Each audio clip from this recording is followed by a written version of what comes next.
Welcome to my world. Handicapped man down at a charity feed. Great spread this morning. God, it was horrible. But it made what I needed to happen. Then I had these people that stopped and said, "Hey, you want some shoes?" I said, "Yeah, I was going to need to get some anyway. So might as well." And if it really comes to fruition, help them buy more shoes so that we can help more people. Well, I'm not but you know what I mean. Hell, might as well. There's nothing wrong with helping someone. Are you ready for the wildest ride on Fremont Street? The Gene Woods Racing Indoor Go-Kart Track Experience. 450 Fremont Street, suite number 171 on the corner of Las Vegas Boulevard and Fremont Street. Open 7 days a week, noon until midnight. Strap yourself in, pull your safety belts tight, and feel the power and the speed at the Gene Woods Racing Indoor Go-Kart Track Experience, downtown Las Vegas, Fremont Street, 450 Fremont Street, suite number 171, right on the corner of Las Vegas Boulevard and Fremont Street. What are you waiting for? Log on, get your tickets now. It's time to go racing at the Gene Woods Racing Indoor Go-Kart Track Experience, 450 Fremont Street, downtown Las Vegas. And on pit road racing is ready to go. That's right. It is Lando Norris and Monaco, Palou and Ganassi and Indy. And oh my goodness, you know what happened down in Charlotte with Ross Chastain. We've got all the latest news, updates, and special guest ARCA driver Presley Sorah will join us on this edition of On Pit Road Racing, and it comes up next. Race friends, they're back together again. Live from Daytona Beach, Florida, it's Skratch with a K. And live from Las Vegas, it's Alan Michaels. Right here, right now, on the flagship station, the WCOBM TV network. It's On Pit Road Racing. And I think we are locked and loaded. Skratch, can you Yes, hear sir. me now, my friend? Yes, sir. I can hear you now, my friend. Yes, sir. We did it. Yeah. You just, buddies and friends out there, you just never know. Skratch has got thousands of dollars worth of equipment at the Nut Shack studio. We got thousands of dollars worth of equipment here, and all it takes is one little bitty plug. That's all, right, Skratch? Hey, technology is great until it isn't. Until it isn't, man. Until Yes, it isn't, indeed. How you doing? I'm pulling up my screen again. How you doing today? Did you have a good weekend, my friend? Yeah, man, pretty good weekend. It was nice, man. How is it out there in lovely Las Vegas? I'm sure 99 degrees. Awesome. 99. There you go. Sir, yes, indeed. Well, let's just get it all out of the way because we set the odds down last week. Skratch, you took Max V. You took Max V in the F1 gen, and I took Lewis Hamilton. Well, Max V finished 5th, and Lewis Hamilton finished 6th. Man, yeah, that's right. That's right. Sure. All right, if I'm not mistaken, you took the pole sitter, right, at Indy? Did you take the pole sitter at Indy? I took Ganassi, so we're 1-1 right there. Wrapping it up at dinner in Charlotte, if I'm not mistaken, you took the number 9 from Hendrick Motorsports, Mr. Chase Elliott, finished 6th. And I'm sorry, Las Vegas native Kyle Busch, he ended up 15th. Still had a good run, though, man. He had a good run. He had a good run. It was, it's funny. We were talking about being able to win Indy, and Kyle Larson, he crashed in both races. I'm sure we're going to talk about that. Yeah, well, he did that. I'm gonna hey, what a wild Indy 500, though, to be honest with you. It was kind of wild, man. There was all kinds of just crazy stuff that happened. And did you, I don't know if you caught the beginning of F1, I did. I swear to God, at the beginning of F1, it looked like Martinsville. I swear to God, you thought you were at the short track, Martinsville, Wilkesboro. I mean, smoke flying, tires rubbing, cars hitting against one. And I mean, sounds exciting. What a great start, man. What a great start, Yeah, man. Yeah, man. It was a great racing weekend, man. I enjoyed watching Indy, but like I said, it was, it seemed like there was a lot more cautions than a normal Indy race would have. I mean, especially when you're having one before the race even starts, it's a little much, right? Yeah, and a big cloud over there because of Penske. Then Diane actually sent me an article, and I was going to try to get in all of this, but I guess there's some allegations against Andretti out now that he could have been playing not so nice with the race car. I haven't seen any official thing stripped, but it's just crazy about it. I'm telling you, I'm going to tell you, Skratch, I'm giving you a fair warning right up front. I've got a rant today.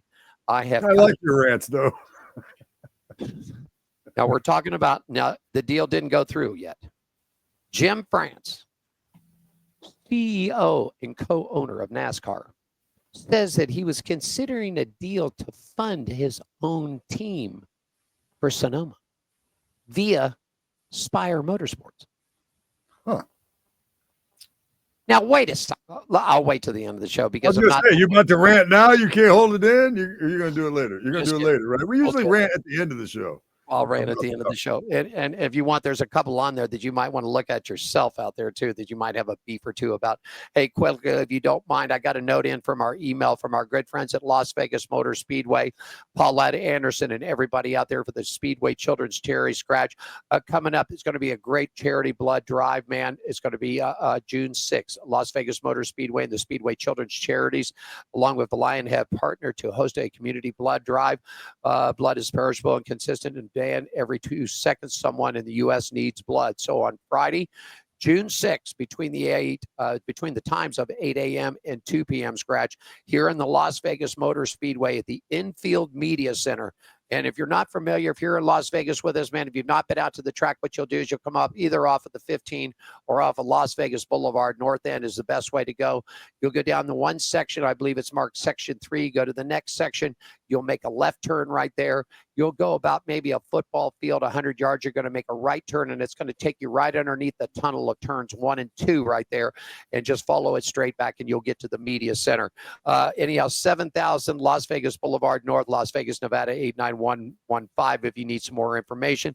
You can also reach out to the people at N. Schultz at Vitalant. That's VITALANT.org. Okay. She's the communications manager there. You can also give them a call at 877-258-4825. That one number again is 1-877-258-4825. Let me say it one more time, 877-258-4825. And just to let you know, man, I guess tickets are going to be, you're going to get 2 tickets. If you donate the blood, you're going to get tickets to see Tape Face. You're a comedian, man. You ever see Tape Face? No. The guy that comes out and he has black duct tape on his mouth and he just does all, check him out on YouTube. He's pretty funny, man. Anyhow, 2 tickets to that, $100 gift card. And if you step it up all the way, man, they've got 2 tickets to the South Point 400 for you too, man. So, hey, stop by, give some blood if you can. Everybody could use it now and then. You might have a friend, a family member. It doesn't make a difference. You might help save a life down the road. And you can get tickets to Tape Face, and you get tickets to the South Point 400 for donating blood. And I'm sure they'll have snacks and juices and things down there for you. So just wanted to get that out to you, Skratch. Yeah, man, that sounds good. I'm having a hard time getting these files open back up now that I restarted my computer. So if you're hearing all that dinging in the background, that's me trying to figure it out, and I'm failing at that. So that's all right.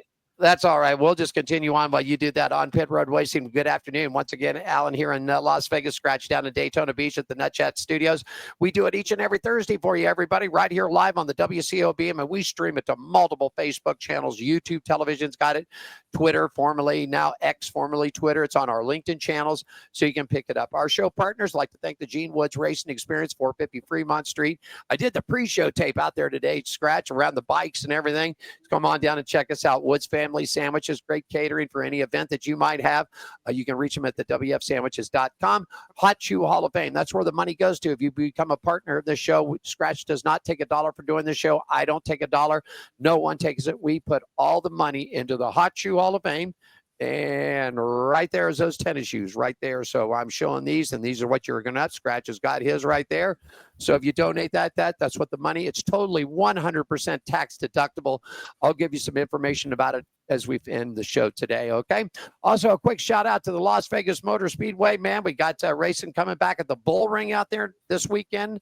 That's going to be a great thing, man. I think it's round number 5 of the series. And, of course, NASCAR will be returning back in October. Then, of course, Halloween weekend, the NHRA returns for its final events here in Las Vegas. Also, Skratch, I sent an email down to Atlanta Motorsports Park. I'm just waiting on a response. Man. That we're ready to come.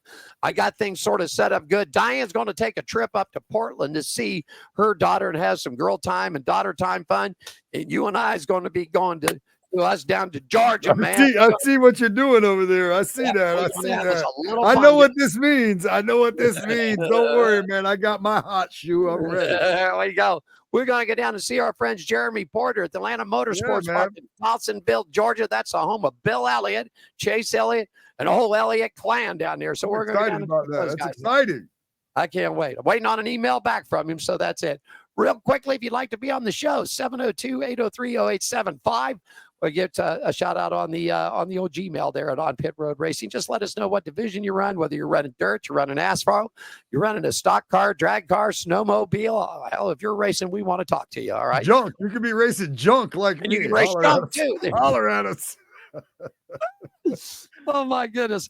Let's keep it moving. Skratch racing weather. Let's do it for you. Brought to you by our good friends at Woods Family Sandwiches.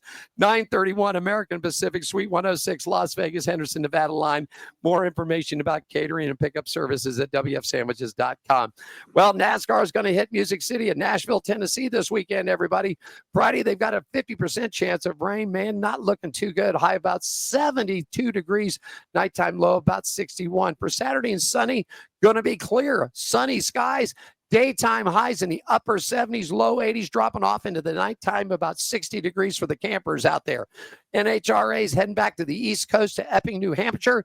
This weekend, rain is in the forecast, Skratch, all weekend long. 45% chance on Friday, 70% chance on Saturday, 50% chance on Sunday. So let's hold on. Temperatures are going to be sort of a steamy, muggy, right around 75, dropping off to the mid-60s.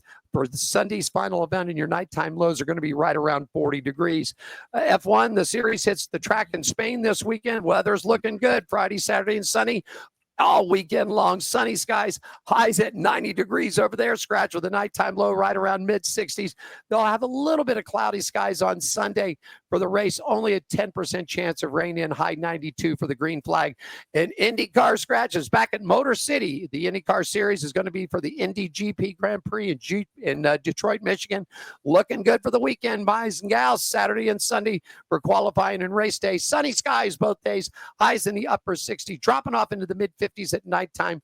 And this weather report and weather around the track brought to you by our good friends at Woods Family Sandwiches. Right now, 931 American Pacific. Give them a shout on the internet there at wfsandwiches.com. Skratch, if you're ready to go, my friend, please take us around the track, man. I'm ready to go around the track, man. We are at the Monster Energy Supercross Series. The Supercross Series will hit California for round number 19, May 31st, Rancho Cordova, California. The Progressive Flat Track Series, the Flat Trackers travel on Saturday, June 7th. It's a short track racing for the big bikes in Wheatland, Missouri. Speedway Motorcycle Racing, East Coast, West Coast Speedway Motorcycle Racing, June 5th and 6th, Rattlesnake Speedway. Formula One, May 30th through June 1st. F1 heads to Spain. IndyCar, the series heads to Motor City Chevy Detroit Grand Prix, May 30th through June 1st. NHRA Epping, New Hampshire, May 30th through June 1st. NOS Energy Series, May 30th. River City Speedway, and May 31st, Red River Valley Speedway. NOS Outlaw Late Model Series, June 21st and June 22nd. I-55 Federated Auto Parts Raceway Park. And the High Limit Series, May 30th at Lawrenceburg Speedway, May 31st, racing at Butler Speedway. NASCAR is back in action with the ARCA West, June 14th at Kevin Harvick's Kern County Speedway. ARCA East at Dover Motor Speedway on July 18th. NASCAR heads to the Music City and Nashville, Tennessee this weekend. The trucks will fire off tomorrow in the Rackley Roofing 200. The Xfinity Series will be Saturday, the Tennessee Lottery 250, and the Cup Series will be Sunday, June 1st. That's the Crackle Barrel 400. Big racing this weekend in Nashville in the Music City. Alan, that is a look around the track. There you go, my friend. We've got it. Hey, great guest for us today, Skratch. You haven't met him yet. We had him on about, I think it was about a year and a half ago. The gentleman runs the NASCAR Menard Series and the ARCA Series there. Presley Sorah is going to join us, man. This kid can rock and roll, man. And I got to tell you about this. I got some messages the other day ago, and I want you to research this kid, Carter Beatty. Carter Beatty. This kid is a 10-year-old, 11-year-old. And his daddy Pat, and I've been talking. We're going to get this kid on the air because I'm going to tell you the reason why. It was about a month and a half ago, maybe 2, not quite. And they were down in North Carolina at the dirt tracks, and this kid shows up. And now I'm not finished here. With Kyle Larson on the track that night, Kevin Harvick on the track that night, and this 10-year-old spanked him. And I mean spanked him. In an outlaw car. Well, he's that good. He is that good. So I'm working on getting Carter, man. The kids, I mean, check him out on YouTube. He speaks great. I can't wait. If America and the world has not met Carter Beatty yet, they're getting ready to meet him. Because this kid is the next big kid. Whether he stays on the dirt or he moves over to an asphalt, he's the next kid. And I also just found this out. I don't know if you read this. Richard Childers just signed Kyle Busch to a 1-year contract extension and also a development program for Brexton Busch. That's probably the only reason he stayed. I knew you were going to ever be on it. There you go. Am I wrong? Do you think I'm wrong? No, listen. Everything's good because I want to get these 2 kids on to get them on. Because I'm telling you, Brexton is doing really great. He's doing great. He's been driving. He's moving into legend cars. He's been driving the Bandoleros. He started off in go-karts just like everybody else. And he's been working dirt. He's been working asphalt. Saw a great picture with Uncle Kurt with him this weekend. Kurt, got put in the Hall of Fame, and Uncle Kurt was back at the track with young Brexton. So these are 2 kids coming up through the ranks. Carter Beatty, folks, out of North Carolina, driving on the dirt. And yes, Kyle Busch's young son, Brexton, too, working real hard to get those 2 guys on. And Diane is wanting to work something out. She's been in communication, I believe, with Samantha and wants to do an interesting story about wives or girlfriends that are working in the racing community, their family members. So I think this would be something really good to have Samantha Busch on the show, too. Yeah, I agree. Okay. That'd be awesome. All right. Hey, I agree. I think that'd be really neat, man. She does a lot of social media stuff that's pretty neat. She does drag Kyle into. I see it.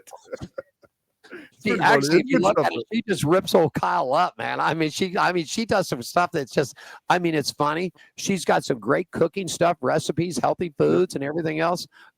They just signed a big deal, all 3 of them, with Charlie Tuna. Starkiss Tuna thing's going to be sponsored. Brexton, I'm telling you, they're working. It's a family affair here, right, man? Yeah. All right.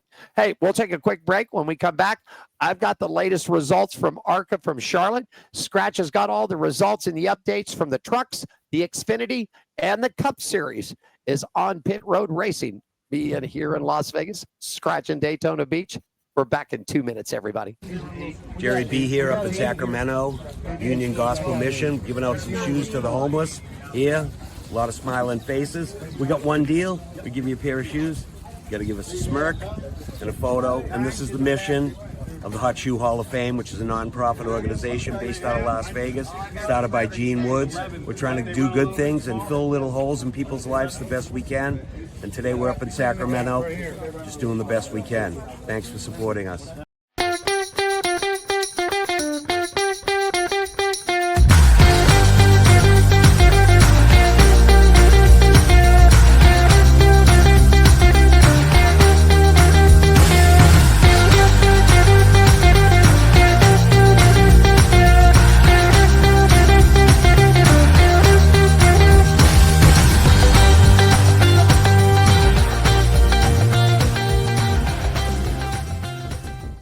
Skratch, we're getting ready to go there, buddy. I know. It makes me excited watching that. I can't wait to get out there. Hey, coming up in about 10 minutes, ARCA driver from Indiana, Presley Sorah, is going to join us live on this program. We're going to talk about what's going on, man. Well, you talked to Presley about a year or so ago, and it's interesting to see because he's moving up the ranks too. Skratch is standing by. He's got all the latest from the trucks, the Xfinity, and the Cup Series from the weekend in Charlotte. And I'll get you kicked off because the ARCA Menard Series was there for the 150, and it was the number 82 of Austin Green and his overplayed game Chevrolet picking up the big victory. Grant Ingfinger, man, who drove a lot of ARCA racing and eventually moved on to the trucks. He's done a couple things in Xfinity. His number 97 machine, all construction Chevrolet, finished up in second. LeVar Scott up in third in the Max Siegel Chevrolet. William Solwich in the Starkley Toyota wrapped up his number 18th in the fourth position. And Andy Janawaskis Class Motorsports Toyota number 73 in your top five right there. And of course, like Skratch said, the series is taking a little break and a bit back in action for you. Skratch, we're going to do a little truck racing and cup racing and Xfinity. It's brought to you by our good friends at the Las Vegas Motor Speedway, LVMS.com. NASCAR returns for the round of 8. Coming up, South Point 400 weekend, October 10th, 11th, and 12th. Tickets and more info at LVMS.com. Skratch, take it away, my friend. Well, Alan, Corey Heim didn't just slam the door on his NASCAR Craftsman Truck Series competition. He nailed it shut. Heim's 3 previous 2025 wins notwithstanding, the driver of the number 11 Tricon Garage Toyota has had difficulty closing out races with a dominant truck this season. Heim dominated and won the NC Education Lottery 200 NASCAR Craftsman Truck Series race at Charlotte Motor Speedway Friday night. The win was his 4th of the season, first at Charlotte, and the 15th of his career. He is the youngest driver to reach 15 career wins in the Truck Series. The number 11 started 3rd. He won both opening stages and led a race high 98 of the 134 laps. So he really did dominate.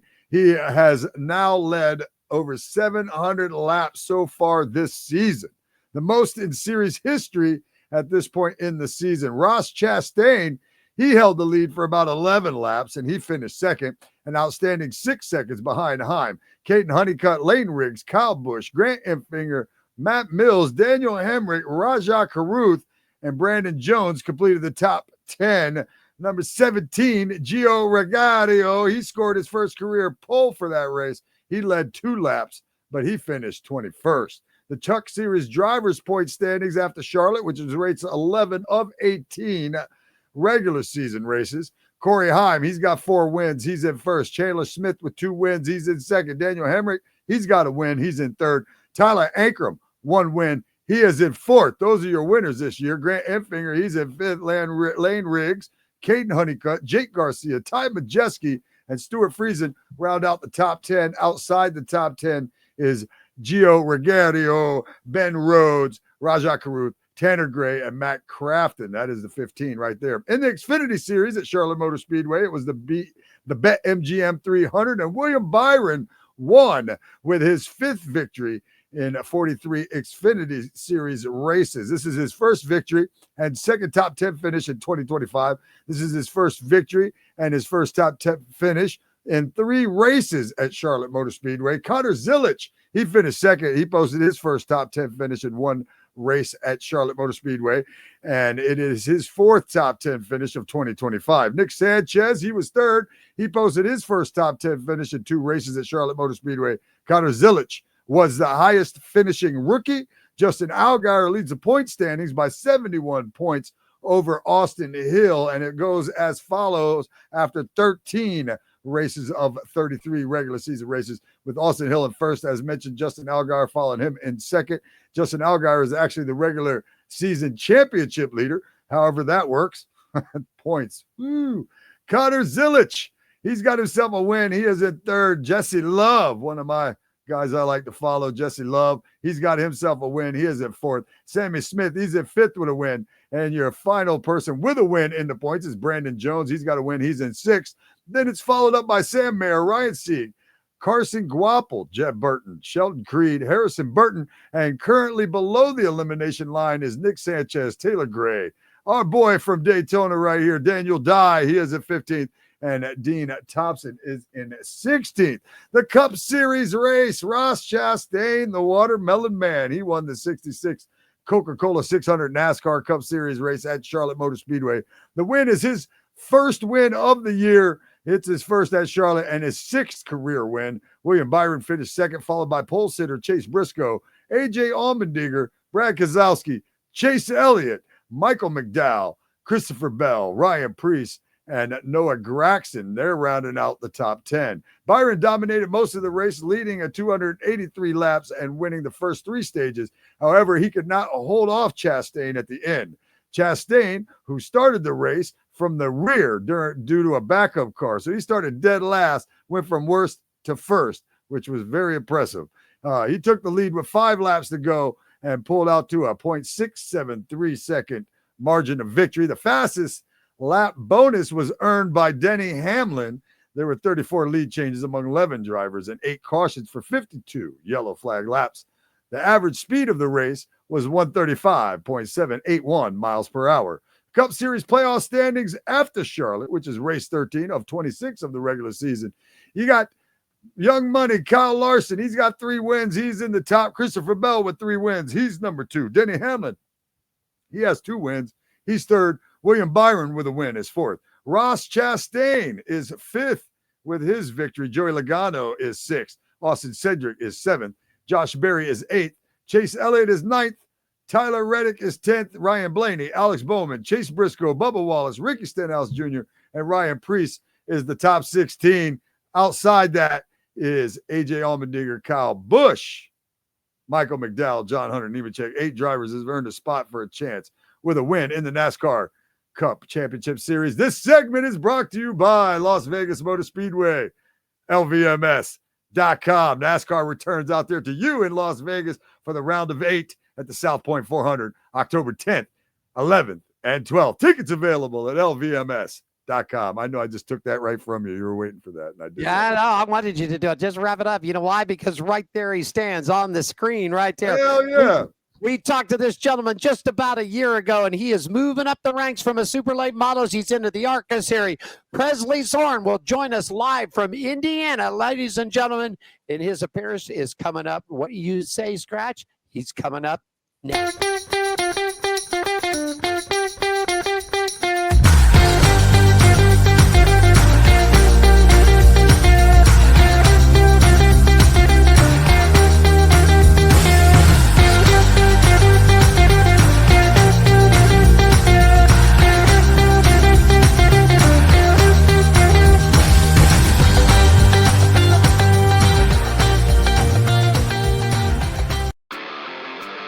Are you ready for the wildest ride on Fremont Street?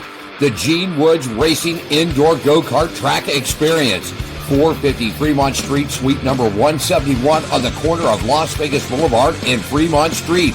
Open 7 days a week, noon until midnight. Strap yourself in, pull your safety belts tight, and feel the power and the speed at the Gene Woods Racing Indoor Go-Kart Track Experience, downtown Las Vegas. Fremont Street, 450 Fremont Street, suite number 171, right on the corner of Las Vegas Boulevard and Fremont Street. What are you waiting for? Log on, get your tickets now. It's time to go racing at the Gene Woods Racing Indoor Go-Kart Track Experience, 450 Fremont Street, downtown Las Vegas. Come on down here and have a good time with us, man. We'll get Presley to come out here to Las Vegas. We'll get him to run an ARCA event or something out here, and we'll bring him down here, let him drip with us, man, and have a good time. You know what I mean, Skratch? I do know what you mean. I do. That's an awesome go-kart track there. Yeah, we're going to get it rocking and rolling. We're going to get down to Yeah, for you, for putting me in a wall all the time. That's what you do. That's right. Rubbish racing. Listen, that's okay. I got me a new wingman sitting right there from Indiana, and I'll fly his butt right on out here, and he will guard me for the rest of my life. That's not really fair. I race junk and he races ARCA cars. Is that really fair? I don't know if that's fair. Ladies and gentlemen, let's join us from his shop, his home in Indiana right there, man. We had him on the show about a little over a year ago, man, and he was running super late models, all kinds of stuff. And, man, the next thing I know, I'm flipping the pages, and I'm seeing this number 12 ARCA car. Ladies and gentlemen, please welcome Mr. Presley Sorah. Good afternoon, buddy. How you doing, man? I'm doing great. Thank you guys for having me. What's been going on? Tell us over the last year, man. Last time I think I talked to you, you were looking for an ARCA. You were working a super late model. The next thing I know, here you are with a big car sitting in front of you. Tell us all about it. What's going on, man? Yeah, absolutely. It's been extremely busy, but busy is good. I've been working really, really hard the last couple years. So yeah, when you last talked to me, I was running late models here in Indiana, and here we are running ARCA now. So I tested my first ARCA car down in Daytona last year in January, and ended up making 5 starts last year, and we're still digging this year. So got a really big upcoming race here in a couple months in July, on July 25th, Indianapolis Raceway Park, my home track. So I'll be running the number 67 Maples Motorsports Ford in that event, and I can't wait. Wow, man, rocking and rolling, man. So are you doing any? Are you out of super late models? Are you just keeping yourself tuned up with the super late when you're not in the ARCA? No, pretty much just ARCA right now. Skratch, got a question for the young man? Yeah, man. What's that like, man? What's it like for you to get in that ARCA car, run, and just, I mean, it's awesome. Especially being a fan, like you've run Daytona. Yep. I mean, you tested at Daytona and you've run Daytona. I'm just a big fan of, I've been going since the late 70s. I know I don't look that old. I don't not like Alan there, but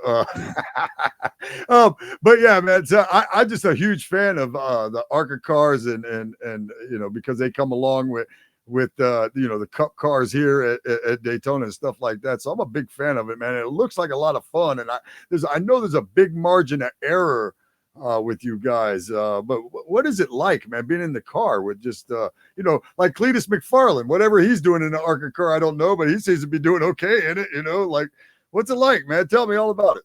Yeah, they're really, really fun cars.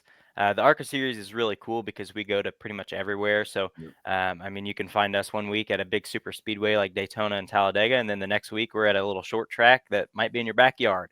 And we go to dirt tracks, road courses, a little bit of everything. So I feel like for the drivers in ARCA, you have to be really diverse with your skill set. I feel like we're some of the best in the world, obviously still climbing up through the NASCAR ranks. So a lot of us are very young and inexperienced, and that's what the series is for. So we just keep working for more opportunities to keep moving up the ladder. Are you going to stay? Go ahead, Skratch. Go. I just wonder, what is your favorite, since you've just mentioned all the different tracks you go through, what would you say is your favorite track you like to go to in the ARCA series? Yeah, so I'd say Daytona is the most surreal, just because, like, obviously it's Daytona. For sure. But my favorite track, and I guess there's a little bit of bias here, is Indianapolis Raceway Park. I feel like it fits my driving style perfect. It's a driver's track. It's super flat, multi-groove, so you can move around, search for grip, and I just feel like it suits me really well. And I think it's honestly one of my best tracks, both in the simulator, which is my background, so racing sims, and then in real world too. So I'm pumped for the next couple months.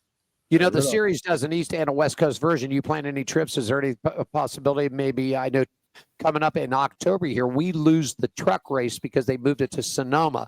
So on Friday night, the ARCA Series West Series will be at the Bull Ring here. And then, of course, Saturday and Sunday, the big boys pop up at the big track. So my question, Presley, is there any West Coast shots planned on the tour for you this year, a ride or anything to come west? There's none planned, none set in stone, but I've had some talks with a few West teams. So I would really love to. It's so far out for me. Like, I made my way out to Phoenix earlier this year to spot an ARCA race, and it's about a 25-hour road trip, and we drove it, and it was a blast. But yeah, I'd love to come out west and race. You guys have some really, really cool short tracks out there, and then like Portland, the road course, I'd love to run up there. So yeah, never say never. I'd love to. Yeah, Kevin Harvick just bought Kern County Speedway a couple of years ago. Man, I'm going to tell you, he stunk a bunch of money into this thing, not only on the asphalt track, but on the dirt track. So he's also he's running stock cars there. He's running a regular weekend series. He's got his dirt track, man. He's running speedway motorcycles on these things, man. I mean, we're talking the little alcohol nitro burning things, man. And I mean, they zip around. This 175-pound, 500cc motorcycle that'll go 0 to 60 in like 2.5 seconds. I mean, it's unreal to watch it. So that track, I'm really happy for Kevin Harvick to do that, to get in there and build that track up, man. So what else is on the tour, man, for you this year, man? The ARCA series, are you completely out of the super lights? You're done. No more super lights, no more local visits with it. You're done completely. Yep, pretty much. I mean, if I got the opportunity, obviously I'm just a racer. I want to race. Right. So any opportunity to sit in a race car, I'm going to take. But yeah, there's nothing planned in any other series except for ARCA right now. But yeah, I race part-time in the series. When I'm not racing, I'm at almost every single event working in some capacity. So this year, just alone, most weeks I'm doing social media for a few different race teams. So I manage their social pages. A few weeks ago up in Flat Rock, I was doing photography for a few race teams. Some weeks I'm the spotter up on the spotter stand. So that's one of the other really cool things about the ARCA series is you get put on a bunch of different jobs. You may show up thinking you're doing one thing and you tack on a couple others. So I even changed tires on a pit stop at one point last year. So yeah, it's awesome. ARCA is cool. It's old school. It's the perfect mixture of old school and the new school, like up in the Cup series. So we're like that perfect middle ground. You see, Skratch? Here we go. Here's another one right here. He ain't afraid to get his nails dirty. He ain't afraid to get grease on his hands. He's ready. If he's driving a car at 180 miles an hour one weekend and shooting photos for somebody the next weekend, and then being up on a spotter stand going, quarterback, you're clear. Presley, as you can see, Alan and I are like big fans of drivers that do it all. You know, like you don't just show up with your helmet and get in the car and race it. You know what I mean? So that's one thing that Alan and I are big fans of. The people, the guys like you that do a little bit of everything. In fact, it was funny because I was looking at your website and reading your bio, and I had saw that and you had brought it up before I got to ask you, but that you spot some. And I was going to ask you too about that. Does that help you as a driver, being able to spot races from well up above? Does that help you at all with your own driving skill?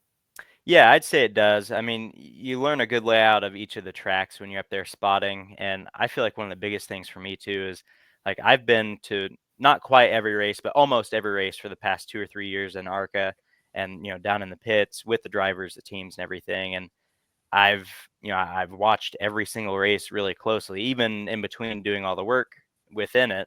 But I feel like I know all of the drivers' driving styles very, very well. So then when I get in the car, I kind of know how I need to race a certain person. So there's others that they're going to give you a car width and a half, and there's others that aren't even going to give you a car width. So yeah, I feel like I know the people I need to fight closer than others, and the guys that'll give me some room too. So yeah, I think learning drivers' characteristics as well as the track is very important with spotting. Couple of quick things. You're an Indiana guy, man. We know that the smoke comes from Indiana. I'd like to get your views of what you think Tony's doing. I mean, we're talking an IndyCar champion. We're talking a NASCAR champion, a USAC champion. Now he's on his way in an NHRA. He has picked up two victories so far this year. He's an alcohol champion. I need to put that back in there because he did do that. What is your opinion of the Indiana kid, man? And I mean, now he's got he's married to Leah, got their new son and everything else. What do you think of Tony and for the state of Indiana and what Tony's doing at his age and everything else? Oh, well, what Tony's doing is awesome. Tony is my hero growing up. He was my favorite driver, which he almost had to be because I'm a Hoosier as well. But yeah, I mean, we have tons of conversation these days about who the best race car driver in the world is. And you can throw in there Alex Palou, Max Verstappen, Kyle Larson, all these different people from these different disciplines. But I always say Tony Stewart. Tony Stewart is the best race car driver in the world because he's so diverse. He runs everything and he does it successfully.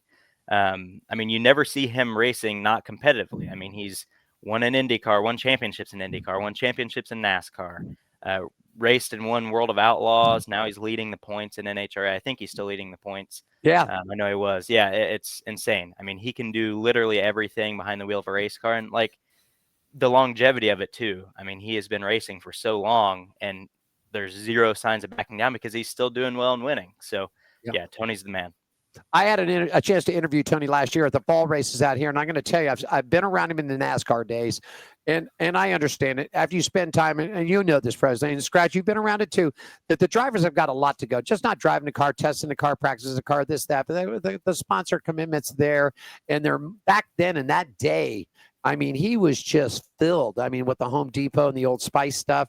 And when I got to talk to him, I sat down and I looked at him and I said, Tony, you just seem to be a lot happier. And he said, I liked NASCAR. I love driving it. I loved IndyCar. But he goes, man, I'm coming to the track. I'm coming with a team I really like. I'm racing with my wife and my family. And he goes, sponsor commitments are sponsor commitments. But, man, I feel like the monkey, besides having to pay the bills every week, but the monkey's sort of off of the back, that he can come to the track and relax and race and have fun. And, he's just a heck of a guy. Real quickly, since you're a race car driver, let me get your view on this. What do you think about Kyle and the Tony, that is Tony Stewart is actually the only successful one to both finish the Indy 500 and the Coke 600 in a finishing position? What do you think about Kyle and this? Is this something that you would be interested if the day ever came and you were racing NASCAR and all of a sudden Chip Ganassi calls you up and says, Presley, I got a car. Let's put you in it. Let's see what you can do. What would you say? Absolutely yes, without hesitation. The number one race on my bucket list is the Indy 500. I want to run that race so bad. It's my favorite race in the world. I was there this past weekend. I go every year. Yeah, I love Indy. I would absolutely do it in a heartbeat. I think it's really interesting, the drivers that go over there and try it from like the NASCAR side or just other disciplines, and how much they struggle, even though they're so competitive in the discipline that they do. It just shows how hard those cars are to drive, and it's not the stereotypical another left turn or something like that. I mean, there's a lot that goes into it. And then you saw this year Kyle's struggles, and he's an awesome race car driver, but they made some changes with the hybrid, and the cars weigh more, and just a lot of different elements, and they're tough to drive. So yeah, I would do it in a heartbeat, but I don't think that time's coming anytime soon. I saw pictures. You were at Indy. I saw the pictures of you standing down by the pagoda. What did you think of the finish this year? As a race fan, I was kind of frustrated sitting there watching it but I understood it from everybody's different side, because the leaders couldn't really do anything, which Palou made a fantastic move for the win. Like, that was textbook. He couldn't have done it better if he tried. But it was kind of frustrating watching the lap cars in front, because as you know how the Indy 500 is every year, the lead two cars leapfrog so much at the end of the race, and right. One will pass one into turn one, and then they'll get passed back into three.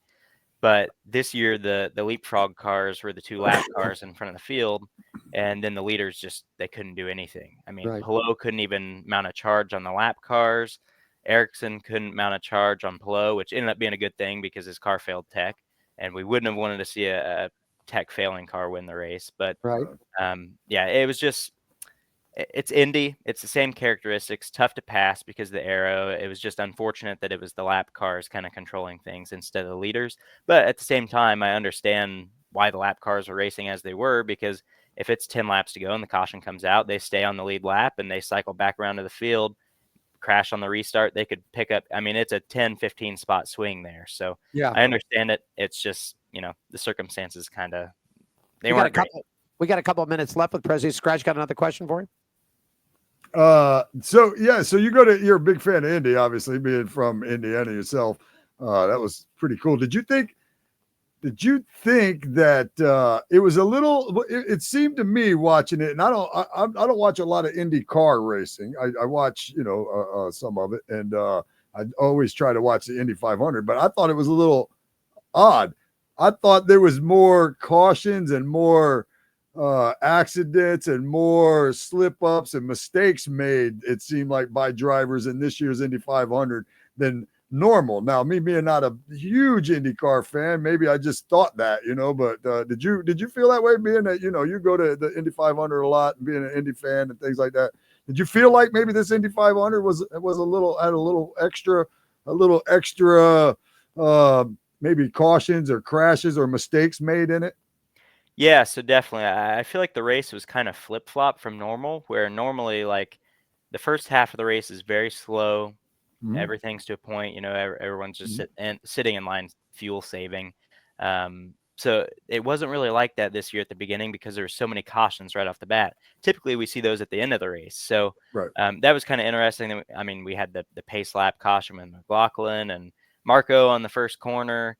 Yeah. And just a lot happening at the beginning, and I feel like the end, like the second half, didn't have a whole lot to it. So it's kind of weird how it played out. But I mean, leading up to the race, we had multiple big crashes in practice and qualifying and all. Right.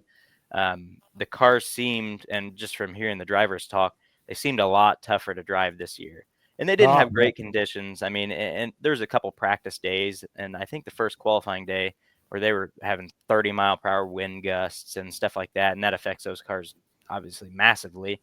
So the conditions weren't great the whole time. They were pretty good for the race, but conditions mixed with the addition of the hybrid, bringing on the extra weight to the car, the extra power too. I think it just threw everybody for a loop this year. Yeah, it just like I said, as a fan and watching it just seemed a little. I was like, man, this Indy 500 is kind of wild. It seems like today, and then like you said there towards the end with the lap cars, kind of pacing the field more or less. Them being out there in the front, that made it a little different at the end as well. So I just felt like the whole Indy 500 was a little bit different this year. I agree. It felt totally off from years past. Right. I was so disappointed. I was happy. I've always been an Andretti fan. And I am glad that they're going to allow them into F1. And I hope that NASCAR opens their eyes and allows them to come on into NASCAR too, because I've always been an Andretti fan. And I grew up just below Columbus, Ohio. So I was a Bobby Rahal fan growing up too. But when Marco hit that first turn, man, and that car lost, man, I was so happy that he made the field.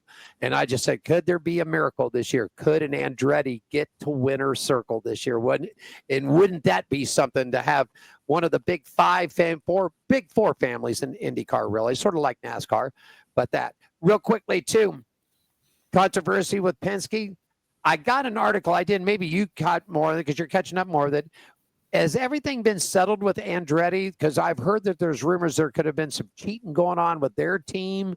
I don't know. I didn't get a chance to read the full article. I thought I'd ask you, President, because you seem to have been tied up with the IndyCar this weekend. Is everything good with Andretti as far as what you know?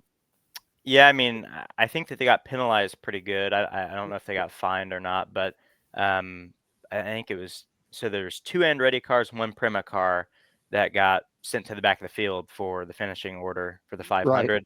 Right. So I don't know what they did. I didn't read into it to see what they actually did that was in breach of the rules, but it was evidently big enough to get DQ'd. So, and that's so unfortunate too for the drivers, because obviously, whatever they were doing, whether it was intentional or not, the drivers don't even know anything about it. We just, drive the car. If there's any cheats or, mishaps with the car, we typically don't know. So, they did the whole race, and especially Marcus Ericsson finishing second, almost winning the thing. Like, he did everything that he was supposed to, did a great job the whole day, worked his way through the field a couple times, and then on the results for the race forever, it's going to show him in like 31st. And that's just, you hate it for him, but obviously if you're not in compatibility with the rules, then you shouldn't get to finish where you finished. So we talked about this last week. A lot of people chimed in on our chats here, said that the Penske team should have been disqualified all the way around, that the 2 cars shouldn't have even been allowed in the race at all, no matter setting them to the back, no matter what. They said we had a bunch of clicks on it, said get him out of there, but it's done. It's over with. We'll see what Roger's going to do. Of course, 3 main members of that organization are out the job. I guess the biggest one with Cendric in there, because he's been there, was there so long. And here's another thing, and you for a race car driver, now his son has got to start feeling a lot of weight on the shoulder because, my dad got kicked out, or my dad was fired from Penske because he got caught cheating, and now this pressure is on him. I hope Austin Cendric has a good rest of his year, man. I'd like to see him get a shot at winning at the title, and I hope everything works out. One final question, since we've been talking this, Skratch, I think you'll chime into, because he's talked about NASCAR guys and coming over NASCAR to IndyCar. And there's been IndyCar guys that have went to NASCAR. Let me ask you this, Presley. Do you think Lando Norris, Max V, or Lewis Hamilton would have a shot at running well at Indy? Not on the street courses, at the big track. I think absolutely. I think especially Max and Lando, because they're so young. Obviously, like, Lewis is pretty deep in his career, so to make a change of discipline this late into the careers, it would probably be a pretty steep learning curve. Not that he couldn't do it, but Lando and Max are both, a little bit more green. So obviously they've been around the road course racing and F1 and stuff, but I think that they could pick it up pretty quickly. And obviously, Max Verstappen is one of the best and fastest race car drivers in the world. So I think pretty much anything that he gets in, he's going to be fast. Lando does a bunch of sim stuff. And, a couple of years ago during COVID time, he did the IndyCar race that iRacing put on, like, during the broadcast COVID era. And Lando almost won the thing. He was leading out of the final corner and got wrecked by, I think, Santino Ferrucci. or maybe Simon Pagenaud, one of the two. But yeah, so I think either one of them would be really good, and it's just it would be business as usual for them. And same with Lewis. I think if you gave them a car capable of doing well, they're going to get everything out of it. Okay, that's a good. I mean, and I'm not talking about transferring me permanent. Maybe more like a one and done, like a Larson's doing. You know, obviously they couldn't do it on the Indy weekend unless they changed the Monaco date, and I don't see that happening because that is the biggest racing weekend. We were breakfast at Monaco, lunch at Indy, and dinner in Charlotte. But I mean, I would be interested, even if it was a one race type of thing. But I'd want to see him on an oval. I wouldn't want to see him on a street course or a road course. I'd want to see these guys on an oval to see. Because let's face it, man, you were there. 230 mile an hour around that 2.5 mile racetrack. I mean, 230 mile an hour for what, 2.5 to 3 hours? That's, I mean, that's not, that's not going into the corner, slowing it down to 45 to 50, then punching the throttle up to 160 and then slowing it back down. I mean, you're 230 miles an hour all day long. So that's what I would be interested in. Do you think their stamina and conditioning could take that, I think it could, because they do so much training, especially like with neck training and stuff like that. But yeah, like you said, I mean, we know that they can do the street and the road courses. We know that already. Like if they hopped over in an Indy car and did Barber or St. Pete or something like that, they're going to be fast. But the ovals are a totally different ball game. And I think it's really funny too. Like they get asked every once in a while, especially leading up towards the Monaco Indy 500 weekend. They get asked, like, would you ever do Indy? And I think somebody asked Lando just a few weeks ago, and he said, no, absolutely not. And that seems to be the most common answer with the F1 drivers, is they say, no, there's no way I would do that, because they feel like it's such a big safety risk, and they just, I don't know. They don't want to do it, out of their comfort zone. You've been there in Indiana, and I know you've seen a lot of 500s as a young man you are, but boy, you get crashing those things, man. I'm telling you, 230 mile an hour, you better hold on for dear life. Skratch, you get anything that you'd like to ask him before we let this young man go? We've actually kept him. I hope we didn't keep you from anything else, man. We just got talking racing with you, man. That's it. That's great. Skratch. I got a comment. I was just going to say, man, you're an impressive young man, and I wish you well on your career, man. I'll be watching you out there on the ARCA racing for sure. Well, thank you. I really appreciate it. Yes, sir. Presley, before we let you go, I always lay up the last minute to our guests. Please let everybody know where they can find you at social media-wise. If you're looking for sponsorships, help along your racing career, let them know how they can get in contact with you, my friend. Yeah, so the easiest way is my website. It's just my name, PresleySorah.com. My social media pages are all at Presley Sorah, so I try to keep it as easy as possible. But yeah, that's the best way to find me. It's got all my contact info on it. So I try to keep everything easy and accessible for everyone, and yeah, just have a good time with it. But real quick, I do want to give a quick shout out to Health Markets, Rick Fallis, Michael Wenner, Rick Bell. These guys are sponsoring me for my upcoming race in Indianapolis, and I am so excited to have Health Markets on the car. And same with Go Gut Microbiotic. I've not had either of them on a car before. It'll be their first time on a race car, so I know that they're really pumped, and I can't wait for it. So Indianapolis Raceway Park, July 25th, my home race. I'm pumped. I'll be in the number 67 Ford. Just to let you know, the NHRA is heading to Epping, New Hampshire. Top Fuel. Tony Stewart leads Sean Langdon.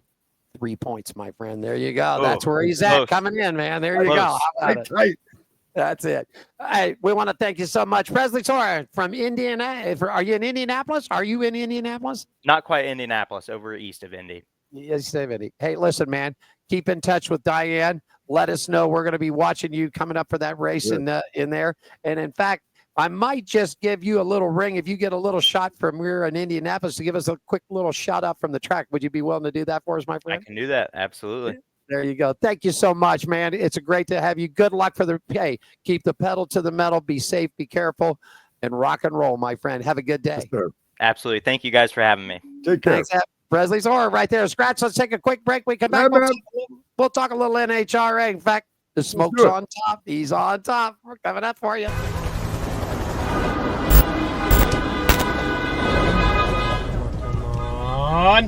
Come on!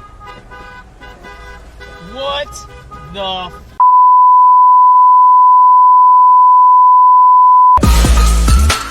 yeah! Oh, man! Woo!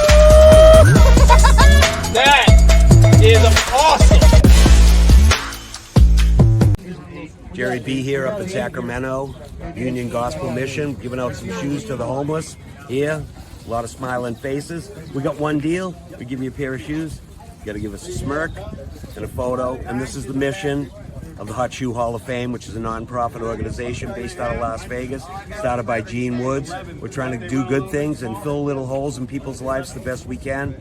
And today we're up in Sacramento, just doing the best we can. Thanks for supporting us. Are you ready for the wildest ride on Fremont Street?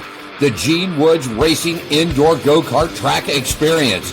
450 Fremont Street, suite number 171 on the corner of Las Vegas Boulevard and Fremont Street. Open 7 days a week, noon until midnight. Strap yourself in, pull your safety belts tight, and feel the power and the speed at the Gene Woods Racing Indoor Go-Kart Track Experience, downtown Las Vegas, Fremont Street, 450 Fremont Street, suite number 171, right on the corner of Las Vegas Boulevard and Fremont Street. What are you waiting for? Log on, get your tickets now. It's time to go racing at the Gene Woods Racing Indoor Go-Kart Track Experience, 450 Fremont Street, downtown Las Vegas.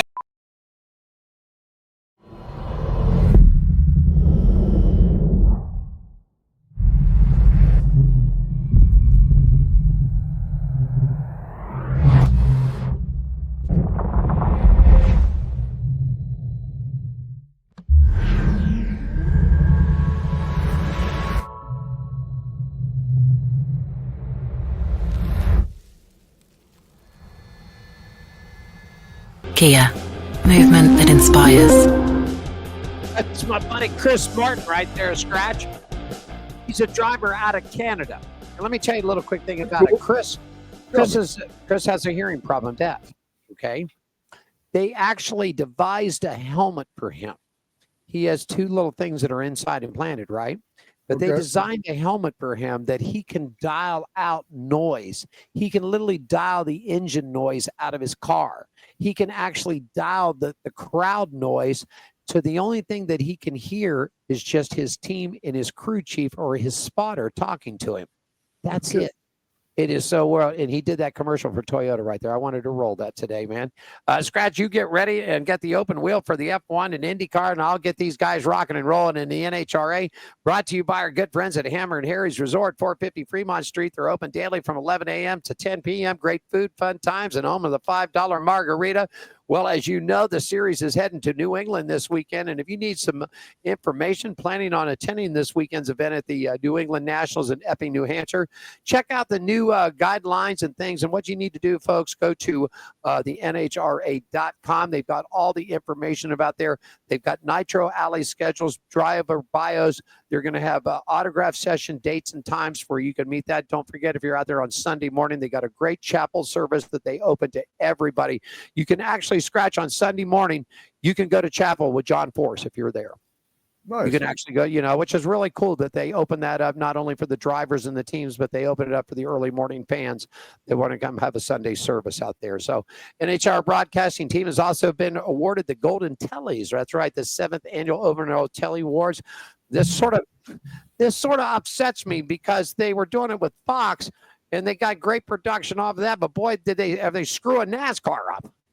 But I'm glad that they got a telly for the NHRA and good production and everything else. But get your heads together. And also, did you hear this too?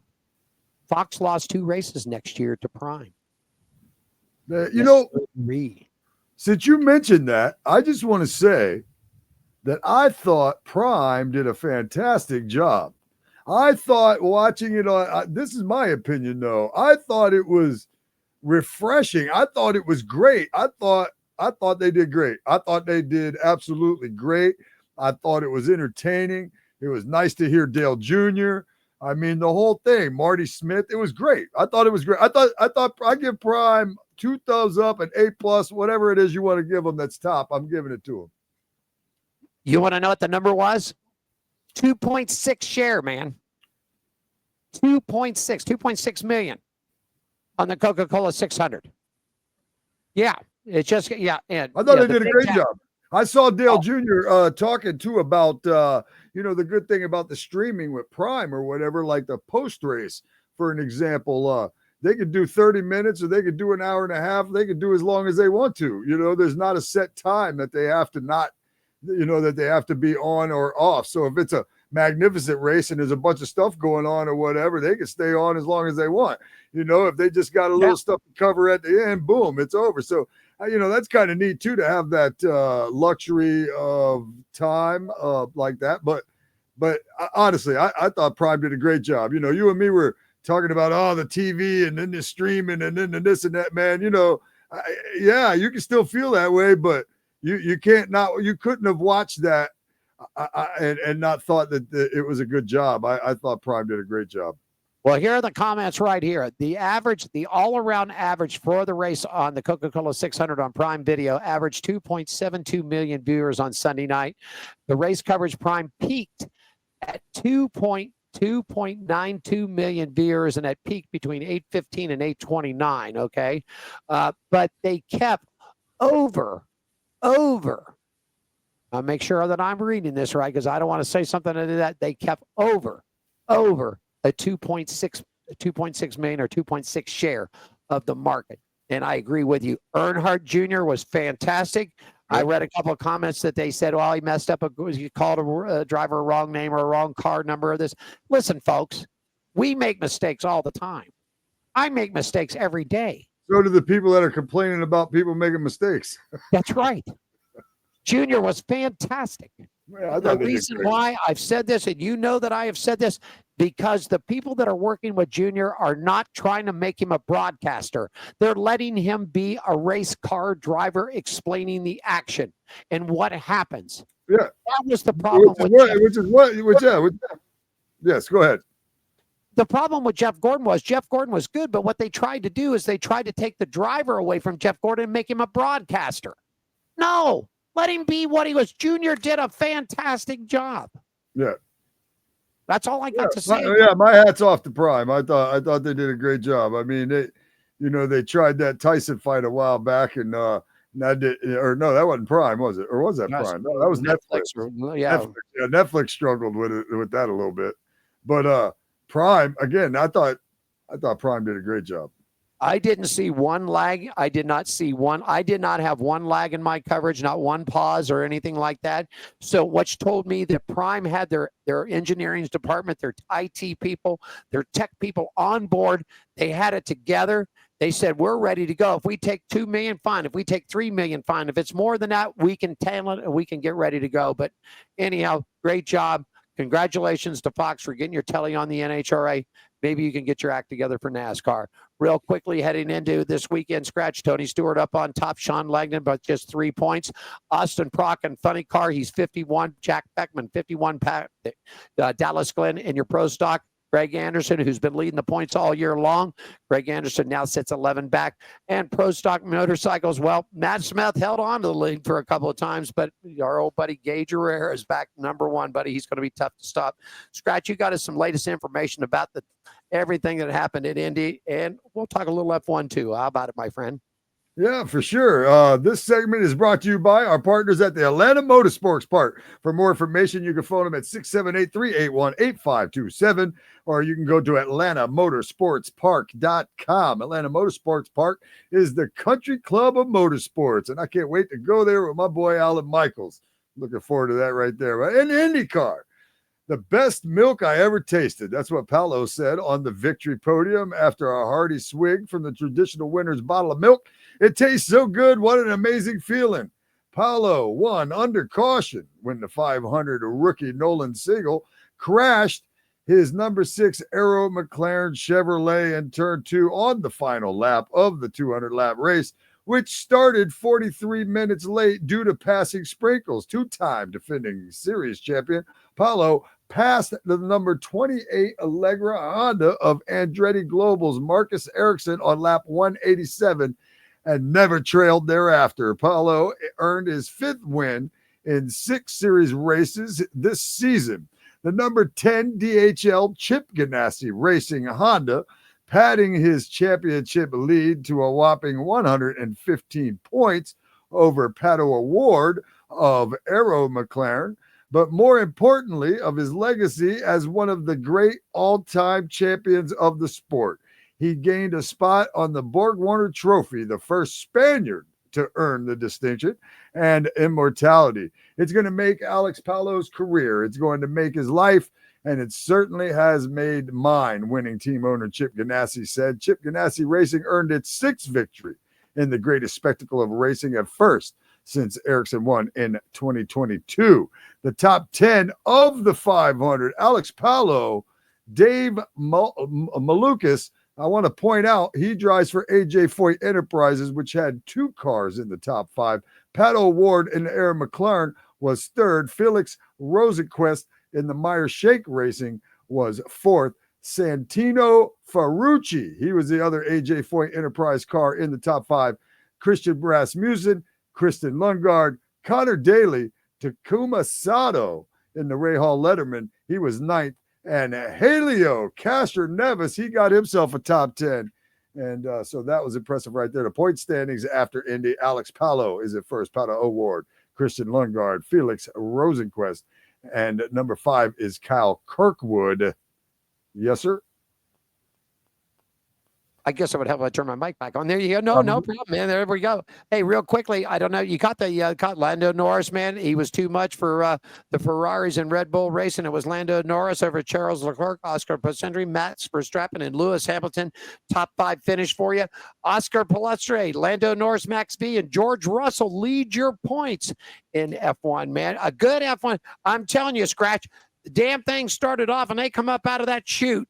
And they hit the first corner. The tires were smoking. The bodies were rubbing. And I swear to God, you thought you were at Martinsville. I thought we were going to see some tore-up race cars. I really did on that first lap coming down, man. It was something else. I didn't get to catch it, but, you were saying, breakfast in Monaco. I got had breakfast at Indy myself, but that's just because I sleep till noon. Diane looked at me. She goes, "There's no way you're going to get it," because I've been up and I'd gotten prep work ready to go, right? She goes, "There's no way you're going to make it at 5 minutes till 6, by darn." That alarm went off. The coffee was already brewed. The cat was up wanting his breakfast, so I served him breakfast. I grabbed a Danish and turned the TV on. And the best thing about it, thank you, ABC ESPN. Thank you. Thank you for not moving it to a channel that everybody's got to pay zillions of dollars to watch the darn thing. They put it on the regular ABC, ESPN, which is, Disney, all that is all owned by their umbrella. But they actually put, at least here in Las Vegas, because I was ready to go to ESPN, I thought, you know what? It's early in the morning. And it's actually a little bit too early for the church services to start on TV. Maybe will I get lucky? Sure enough, man, I hit it on local 13 here. And the next thing I knew, the big F1 emblem came up on the screen, and I said, "We're racing, let's go." And that was it. And, of course, we had the coverage all the way around. But to make that name, Prime did such a great job. NASCAR, from what I've understood, they're losing Kansas, they're losing the All-Star race, and they're losing Charlotte. Yes, and Mike Joy's going to ride with and he's going to race with his son at Sonoma this year, right? Yes. Okay. We talked about that, I think, last week, as a matter of fact. Yes. I didn't know. While we're throwing out thank yous, man, I'd like to sarcastically thank my ex-girlfriend for not blocking me out of Prime so I could actually watch Charlotte this weekend. Okay.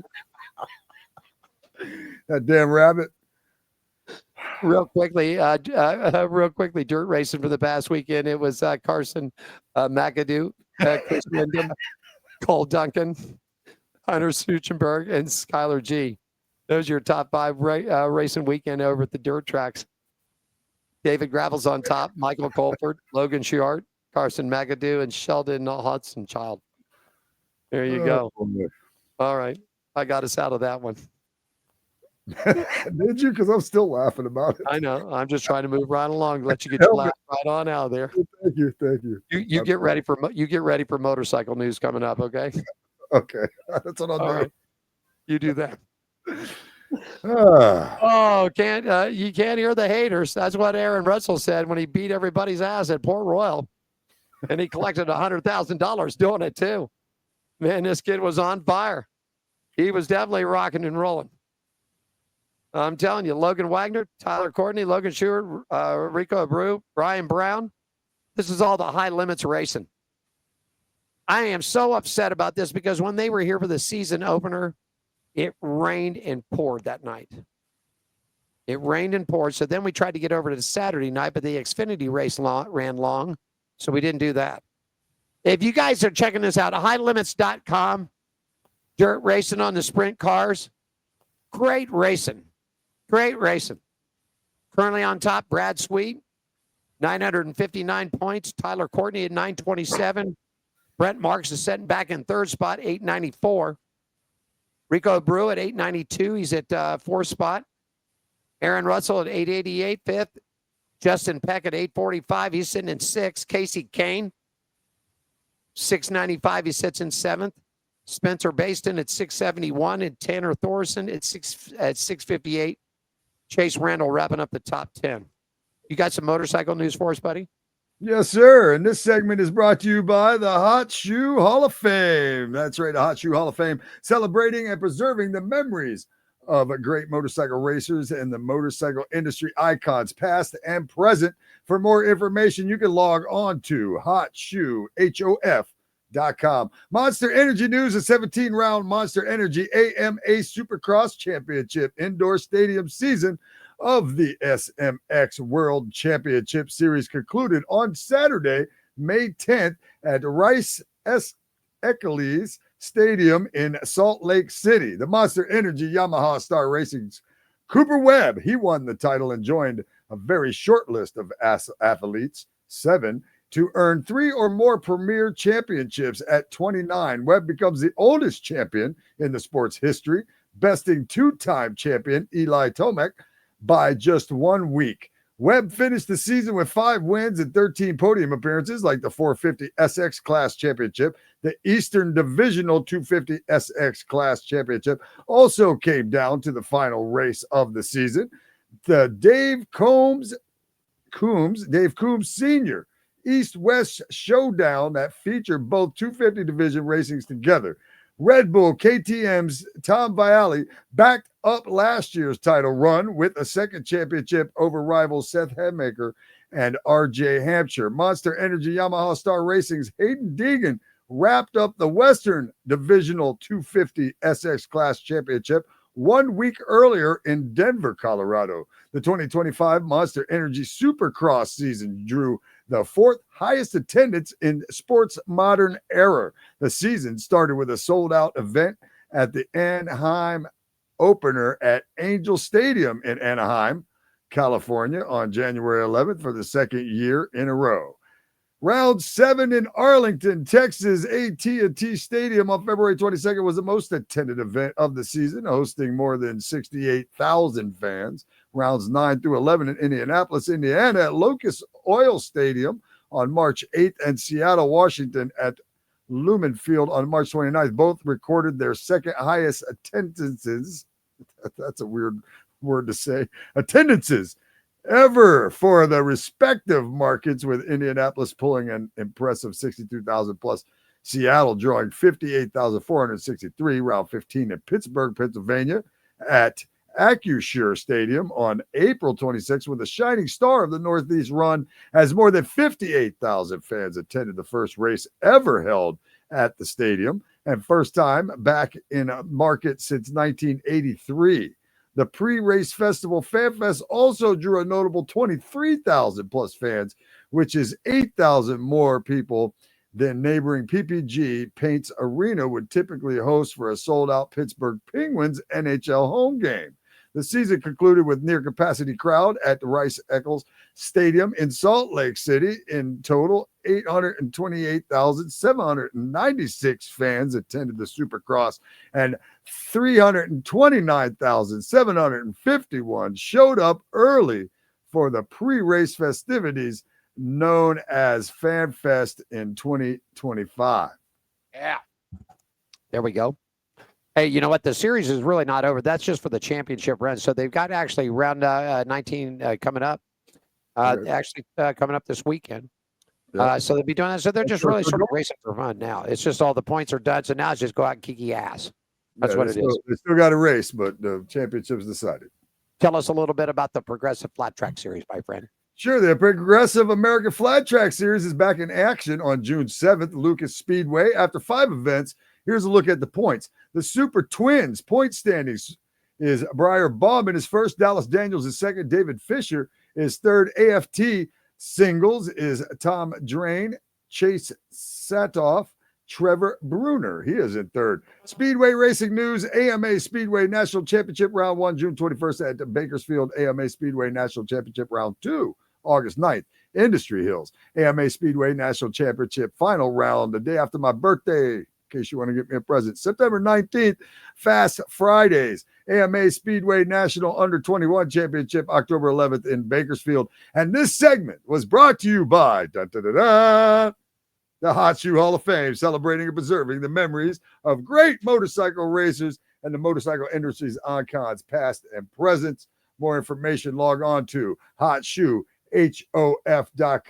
Plus, you can donate. We're looking to get some money to get some kids' shoes. I know Alan knows a little more about it than I do, but we're looking for money to get kids' shoes. The ticker going across the bottom of the screen right there will tell you, log on there, donate, and we can get, like Alan always says, we got plenty of adult shoes. We got adult shoes. I have a pair of shoes, so we have a lot of adult shoes. We need kids' shoes. So if you guys want to donate right there, that goes right to the shoes, right to the cause. The Hot Shoe Hall of Fame has nothing to do with myself or Alan Michaels. We don't get paid a dime. Nope, we sure don't. And just to let you know, I need to raise about $5,000, everybody. I need to get shoes for, like Skratch said, we got shoes for the big people, guys and gals. We got to get some shoes. We got to get smaller size. I need to get size like 3s, 4s, 5s, and 6s for the little kids. Summertime is here, man. School's getting ready to get out. I need to get an order in. Doesn't take us long. They're comfortable. They're comfortable too. And also, I talked to Paulette Anderson over at Speedway Children's Charities. I want to get some shoes ready for kids because they do a big Christmas thing over there. It's nice to get toys and it's nice to get things like that. But, man, if you got holes in your shoes, playing with the toys ain't real fun. You know what I mean? Yep. I've always believed that we need to clothe the kids and feed the kids and worry about the toys later. Just in case you wanted to know, it's your chance to take part of this and be part of it. And you can also get you a kicker on this.